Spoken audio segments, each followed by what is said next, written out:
अल्लाह के रसूल सल्लल्लाहु अलैहि वसल्लम ने फरमाया, वशहरुन युज़ादु फी रिज़्क़िल मुमिन फीहे, ये महीना ऐसा महीना है कि इस महीने में अल्लाह तबारक व तआला मोमिन आदमी की रोज़ी को, रिज़्क़ को बढ़ा देता है।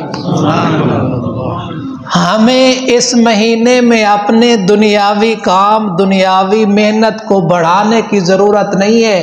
अल्लाह रब्बुल इज़्ज़त का वादा है और ख़बर देने वाले रसूलुल्लाह है कि अल्लाह तबारक व तआला इस महीने में रोज़ी बढ़ा देता है। रोज़ी का ज़िम्मा अल्लाह तबारक व तआला का है। नबी सल्लल्लाहु अलैहि वसल्लम ने इस महीने के 4 काम बताए हैं, उनमें से जो दूसरा काम है अमल, 4 कामों में से दूसरा अमल जो करेगा अल्लाह तबारक व तआला उसको ऐसी जगह से रोज़ी देगा जहां से उसका वहम व गुमान भी नहीं होगा। वमन यत्तक़िल्लाह यजअल लहू मखरजा व यरज़ुक़हु मिन हैसु ला यहतसिब। अल्लाह कहता है तकवा तू इख्तियार कर, रोज़ी ऐसी जगह से दूंगा जहाँ से वहम गुमान नहीं है। और रमज़ानुल मुबारक का महीना पूरा रोज़ा ये तकवे का ज़रिया है। लेकिन हमने अल्लाह वाले काम खुद करना शुरू कर दिए, अपने वाले काम अल्लाह को दे दिए।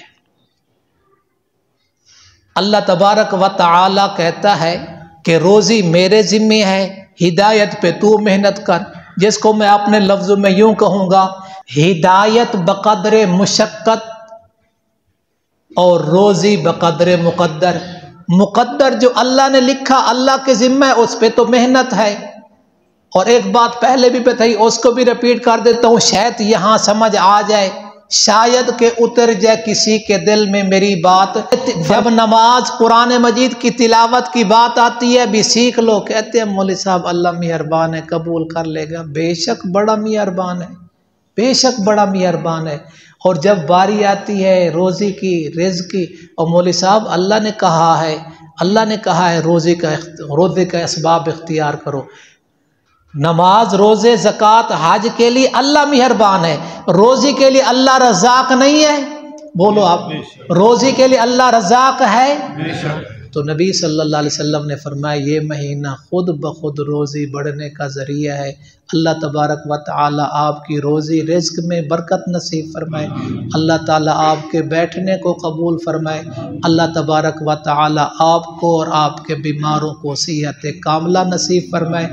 और जो इफ्तारी में आप दुआएं करके आए हैं वो आपके लिए ज़्यादा बेहतर होंगी, चूँकि आपकी ज़रूरियात की है। अल्लाह ताला वही दुआएं आपके हक़ में कबूल फरमाए।